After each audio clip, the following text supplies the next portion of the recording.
responsible, so they paid for it.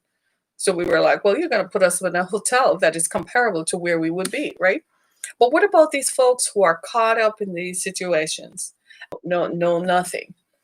I am beginning to get just a little bit concerned that we're in a time and a season when nothing is working and nothing is changing, when nothing seems to be going the way that we want it to go.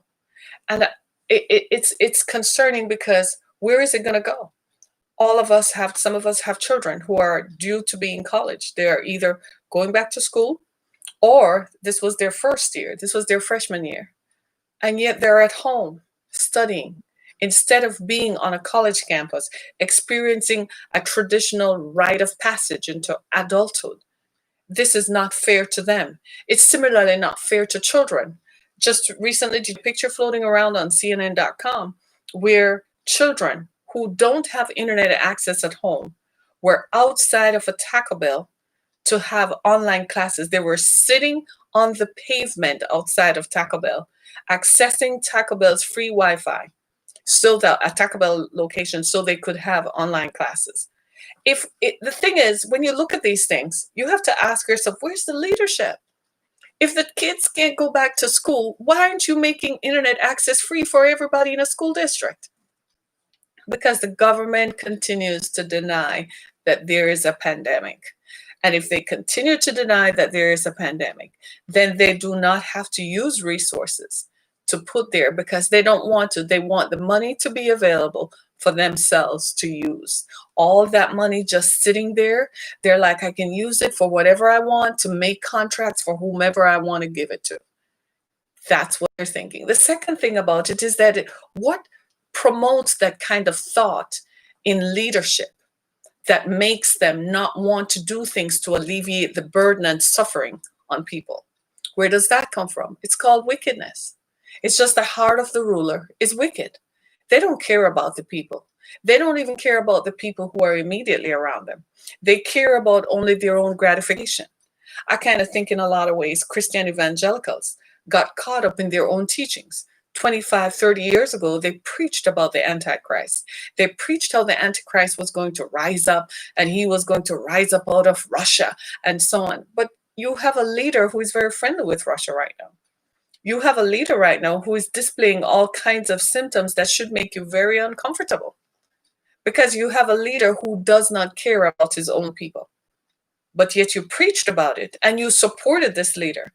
And now you're caught with your pants down, a la Jerry Falwell, who says, no, I'm not a moral leader. But you were when you were leading a Christian institution and you were telling people who they should have sex with and who they should marry. The hypocrisy is real. People do not care about people. You have leaders today who don't care about the people they're elected to serve. Was this always true? Perhaps. But we had a sort of moral compass, a sort of moral guiding that says there are some things that shouldn't be done. I can't listen to leaders anymore because I don't know which tree you're swinging from. Look at the former governor of Michigan who said a few years ago, he thought the people in Flint didn't deserve clean water. He said to save money, we can turn on water through the old rusty pipes. People died and he didn't care. All of a sudden, he's going to say the president doesn't have a moral compass. And the rest of us are like, this is us going from one to the other. Like, you've got to be kidding me. You caused a whole city to be with dirty water and people to be sick for generations. Are you going to look at somebody else and say they don't have a moral compass? Where's your moral compass? Have you found one suddenly? When you look at these things, you have to say, well, what gives? What's coming next? What is up? We used to say in the streets, what's up? We don't know. When you asked that, it was sort of rhetorical because you kind of knew what the answer was going to be. But now, do we know? No. Do you know what's coming next? No. It's on a wing and a prayer that we go to bed at nights. We hope when we wake up in the morning that Russia won't be in our streets. We hope Russia won't take over our airwaves and we won't hear planes flying overhead and bombs dropping. We're hoping that the stars and the stripes will still fly. I don't know right now because they're insulting the military and telling the military that they're suckers and losers. And I don't know how those boys and girls are. If it were me, I wouldn't say that. It's also an insult to their bravery and their courage. They're much braver than you and I are. We would never think of taking up arms. We'd never think of going and signing up and enlisting, knowing that the minute you do that, you could die, but you do it anyway for what you believe. That's tremendous courage. Yet they walk away to go and defend what we hold dear, our freedoms and liberties. And you call those people suckers and losers? The profession of rhetoric that comes and eschews from our leaders, their actions, we've got to ask ourselves, what's next? Man, do we need a fast? Jesus, take the wheel. It looks like Jesus is like, man, I don't have time for you all. Work that out. I didn't put anybody there. You put yourselves in this. It's sort of like in the Bible when the people said, everybody else has a king. We want a king who looks like us, sounds like us, and who will do what we want. So they went and appointed themselves a king. Remember that story in 1 Samuel. So they appointed themselves Saul. And Saul rose up and led them into war after war after war. It's amazing to me how Christian evangelicals are not preaching this message. But you know why they can't preach it? The truth is sticking them and hurting them. They continue to preach a message that does not even line up. They continue to tell you about moral code. Well, how are you going to talk about moral code when you're supporting a man who supports sexual violence against women? How are you going to talk about moral code when you elected a leader who has been married 3 times? But you're all clutching to the fact that you have one wife, but you're having sex with multiple partners at the same time with your one wife. I guess you elected someone who looks like you, sounds like you. You just have a different picture that you're projecting. I kid you not, the hypocrisy that eschews from their mouths. You don't hear Christian leaders talking about the story in first. Never have heard it if I didn't tell you about it. That the people begged God. They wanted a leader. There was a time between Moses and after Moses had died, there were judges who ruled Israel. Israel, the chosen people, right? Okay, so we're not looking at Israel as in the physical location of Israel today. We're looking at Israel as in the scriptures. Okay, so just so we make that distinction clear. And so these folks went to the people. They prayed. In those days, it was you sent a message. You waited from the prophet of God. You believe the prophet speaks to God and God hears from the prophet. And you said, well, we need a leader who looks like us. We want a king. Everybody else around us has a king. The Hittites have a king. The Shiites, the Tikkites, the Everyites have a king. We want a king who looks and sounds like us. So God said, really? So you're not satisfied with my way of ruling, that I appoint judges over you who hear from the prophet and the prophet instructs the judges to rule? Oh, okay, you want a king. Okay. So they got Saul, who led them into war, ravaged their country, pillaged their country, and their country was torn apart. So God said, how you like them apples now? And they were like, well, we're on a war, we're on this, we're on that. People are always crying out to God. I'm getting real tired of y'all. So here's what you're going to do. I'm going to raise up my own king. I'm going to appoint someone who is a man after my own heart. And I'm going to put him right in front of you. So he sent the prophet Samuel to go look for Jesse, who was a sheep herder. Jesse had many sons. Jesse went to look for the sons. Samuel went to look for the sons of Jesse. He found them all. So, you see, the people had a model in mind. They wanted someone tall and good looking. They thought he had to be handsome. They thought he should, because if he's tall, he looks like a leader. He's imposing. He can command the people. So that's how come they got stuck with Saul, because Saul looked like what they want. You know, that made for TV appearance, the fake smile, the plasticized smile, the cheekbones, the tan, the fake tan. Okay, so looks like Saul fitted that. So the people still have that idea in mind when they thought about a king. So Samuel could not find anybody looking like that. He kept picking one son after the other. And finally he said to Jesse, he said, don't you have another son somewhere? I mean, it's not any of these boys.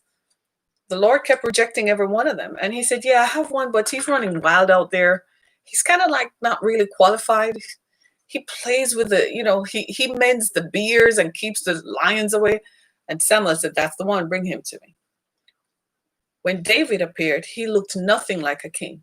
He wasn't comely, he wasn't good looking. In fact, he was short. He did not look like a king, but that's the one God chose. Sometimes we get so caught up that we forget that we need to hear from God. We need to see what God sees. See, the people are looking for this tall, good looking man to come because he could deliver them. He sounds like a king. He sounds like this. And then he came and he destroyed their country. But God has another leader out there. He fumbles around. He isn't really fluent, doesn't really sometimes say the right thing at the right time. In fact, he keeps better company with the bears and the lions. But that's the one God chose. God said, that's the one who is after my own heart. You know what that means? He will do what I tell him to do. You want a leader, but you got to have a leader who sounds like me. You got to have a leader who is going to hear from me. You got to have a leader who is going to do what I tell him to do so you can protect the people. See, the people have their own ideas. They want a reality television star. They want a celebrity. They want to take pictures and go show their friends. Look, I was with the leader. Look at him. He's so handsome. I just want to sit in his presence all day and bask in his celebrityness. I want to bask in his presence and just look at me. I'm so important that I got a picture with him. You even have leaders who sell their pictures, tell people to go take your signature and take pictures with them and sell it on eBay. We don't need leaders like that. When it comes down to the fight, you got to be tested. So when God said David was a man after his own heart, God knew everything David was going to do. He knew David's Bathsheba story long before it happened. But you know what God did? He tried David in the fire. Saul wasn't ready to give up the throne. No. Saul wasn't just going to walk away from all that money and all that power. No. He chased David. He pursued him. David had to hide in caves. It's a good thing the dude had known how to live in the wilderness because he had already commiserated with the lions and the bears. Because when Saul came after him, he had no choice but to go back and live in the wilds. Do you see what I'm saying? You need a leader who is tested. David had to have his own marauding gangs who had to send people out to look and see where Saul and his people were coming after him. You need a leader who is tried and tested in the fire. Have they been through something like this? Can they instruct you? Can they lead you? Can they guide you out of this? We need a fast so bad. I think we need to fast from everything, all the rhetoric that we are hearing today, all this stuff, because here's the deal. It is affecting us. I finally had a good sleep last night. I woke up feeling so refreshed and so revitalized. It was unbelievable. I haven't slept well in maybe 2 or 3 months or more. I haven't really had a good night's sleep since November 6, 2016, to be honest with you. I haven't had a good night's sleep, but last night it was refreshing. Because you know what happens? I can't help but wonder every day what's going to happen next. What next is going to happen? Are we really secure? I don't take anything for granted anymore. We need a leader. And for us to get a leader, we got to call a fast. We're going to have to fast from what we believe a leader should look like, what we believe a leader should sound like, what we think a leader should act like. We got to fast. We don't know what to do. We still are listening and supporting and trying to hold on to an ideal that in our minds we think is right. But I dare say we've been wrong for a long time. We're looking at different leaders. Just a few months ago, John Lewis died. And at his funeral, the 3 former presidents who can still walk around, Obama, Clinton, and George Bush, were pictured walking together. And for some reason, that picture stuck on. It reminded me of a time when those men, they were very flawed. I never even agreed with them most of the time. But they were leaders that I could count on. They were leaders we could look to and count on. When the chips were down, George Bush marshaled us all together, gathered us all around the fireplace and said, look, we're in this together. We got to get out of it. Here's what I say we should do. Same thing with Clinton. He was very flawed, very flawed. He had a problem with women and probably still does. Obama had his own issues. Trying to find the middle ground all the time was his issue. Always trying to make the middle ground. But at the end of it all, I think we have now proven that he probably was right. We just didn't want to accept it. Mistreated because of his ethnicity, disliked just because of his color. So the people chose a leader whom they thought looked like them, whom they thought sounded like them. And here we are. We're caught up in something right now where we don't even know the way out of it. I dare say we need a fast. Even our spiritual leaders are caught up in scandals. Every day it has now become commonplace to find a spiritual leader who is emerging in some form of sexual misconduct, some form of scandal. So you look at them and you're like, dude, you can't even tell me what God is saying. So who am I going to hear from? We got to go back to the scriptures and do like the people did. Go back to the scriptures, go find the prophet, and go to the prophet and ask God, what do we need to do? We need a fast so bad. We need a fast from racial violence. We need a fast from people protesting. It's 104 days today that protests began in the city of Detroit. 104 days. That's a heck of a long time. 104 days. And people are stuck. They're not moving until they get what they want, which is freedom. They want freedom from police brutality. No, the situation in Detroit between the community and the Detroit police is rather unique. The Detroit police has a unique relationship with the citizens of Detroit. The citizens trust their police. We don't have police brutality cases in Detroit. In fact, when you hear encounters with the police, most of the time, you tend to think the police were right. But that is not the case in other cities.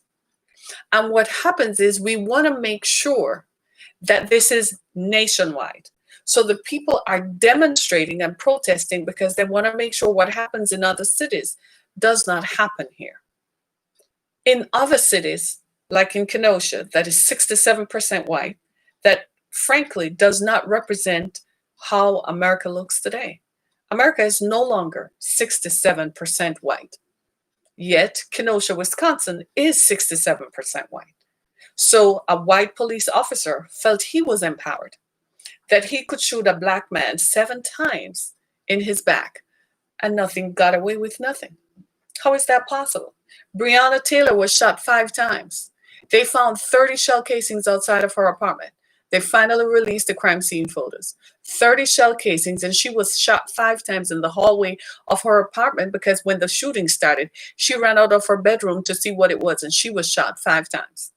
The police in Louisville, Kentucky, are trying to trump up a charge for her boyfriend. He has since sued them because they have no basis for doing what they did. They're trying to make it sound like they had probable cause and justifiable reason to get inside there. There are wicked things on the books like a no-knock warrant. I've never heard of that before. I didn't even know that such a thing could exist, where the police have the right to show up at your place and they don't have to knock. They can tear your house down on suspicion. Who creates that kind of foolishness? I dare say if it were happening to white people, they would never allow such laws to be passed, but they pass them because they're confident the police will never come at them. We need a fast from racial violence.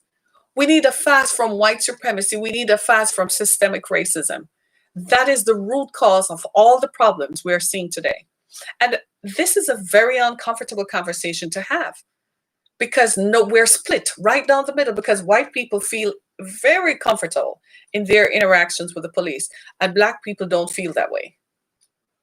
And because of that disparity, because that happens, we have a problem. We're seeing it from 2 different lenses and we don't want to acknowledge it. So we chose a leader who looks like who people felt they should look like. And here we are today. And we're still pretending that we live in a world that is devoid of a pandemic while we're literally rolling into a flu season. It is fall. It is the end of summer. Summer officially ends on the 22nd of September. Well, that's only a couple of days away because right now it's feeling like fall. You don't need your ACs anymore. It is fine.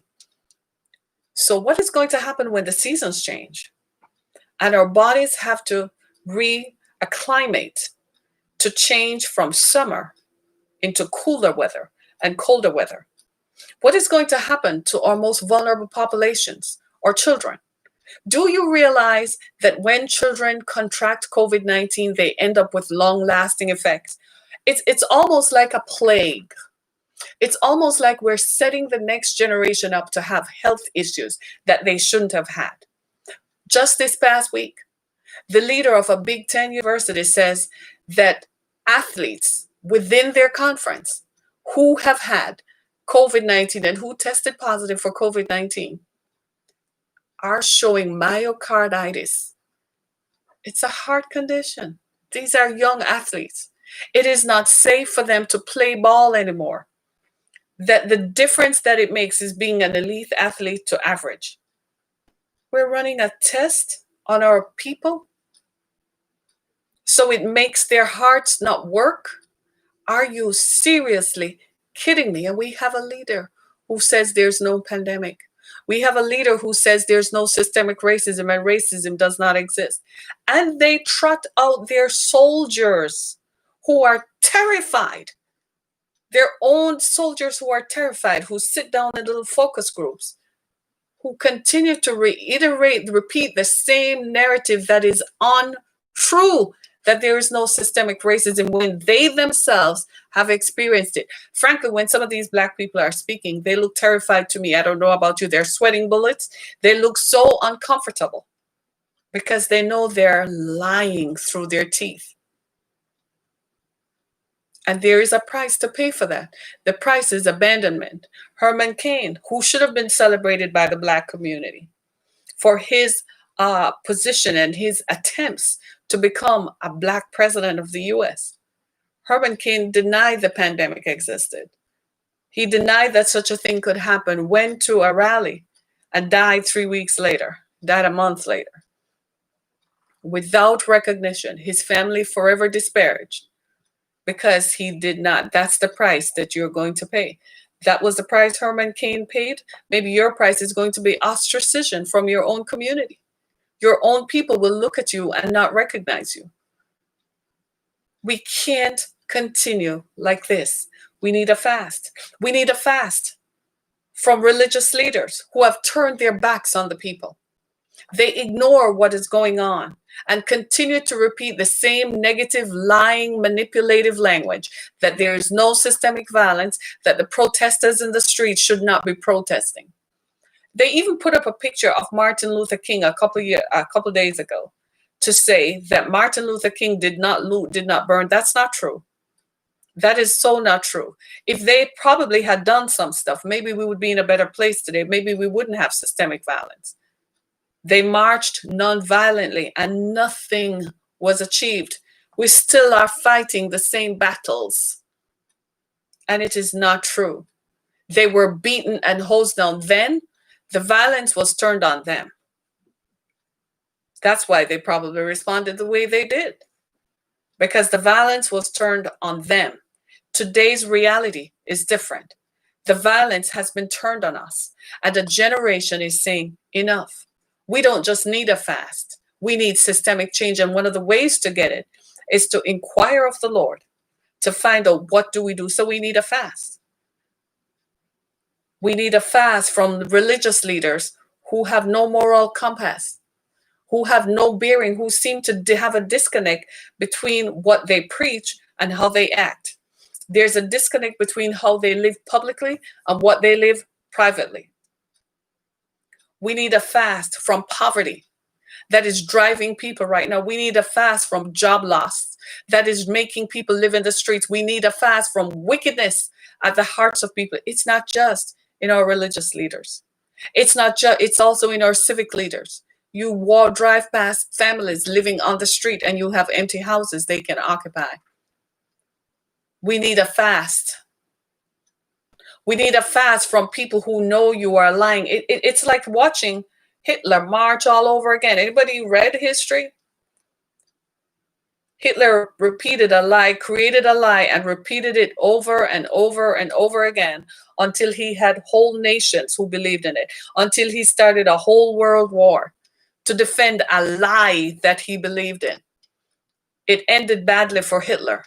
He was surrounded, he was in a bunker, and he ended up taking his own life.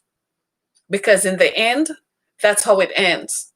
It ends with you being isolated and removed because he lied. You cannot start your program, your ministry. You cannot start your leadership program on a lie. It may take 50 years. It may take 4 years. It may take 10 years. It may take 12 years. It might take no time, but you will be found out. So continue believing in the lies. Hitler was eventually surrounded. He was in a bunker with his lover, not his wife, his lover. He killed her, and then he killed himself. That's the kind of leader that many of you who are neo-Nazis, that's what you want to follow? You think there's some glory in that? History does not celebrate Hitler. History denigrates Hitler. We use Hitler as an example of what leadership should not be like, should not look like. But some people have the mistaken concept that power is all that it is. Now, power is a drug.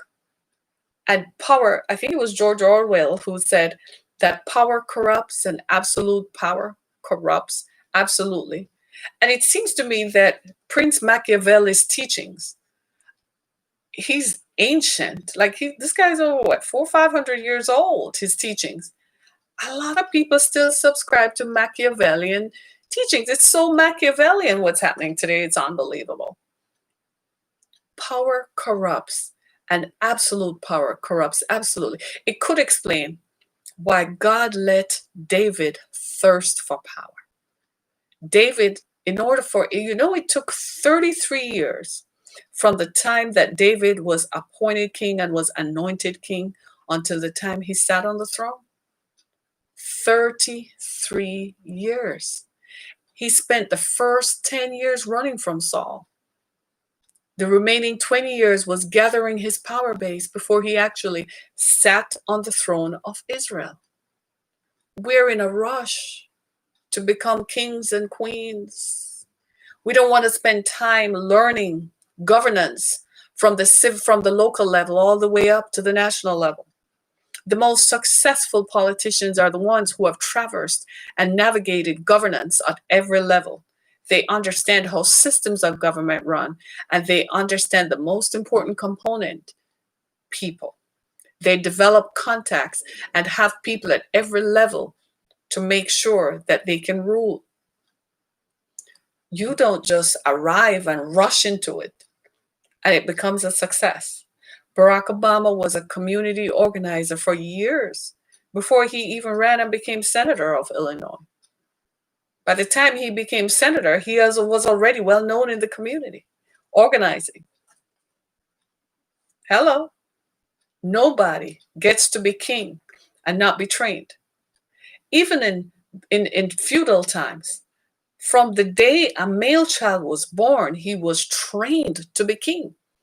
And even if he sat on the throne early, as we saw in the case of King Tut in Egypt, because his parents were killed, he had advisors who advised him what to do. And he knew he had to listen to his advisors.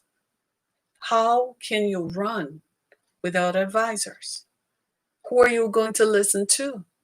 Who is guiding you? Who is showing you the way? Who has gone before you? Who has been there through different times to see? If you're looking to run a political campaign, or if you're looking to do anything, you need to find people who have done this before. You need to find people who have been around this before so they can help you navigate. Sometimes we call it mentoring, people who are successful at what they've done, and now they can tell you how to get there. We need a fast, and I dare say we need it real quick. I looked at the scripture in Isaiah chapter 58, verse 6, that describes, "Is this not the fast that I have chosen?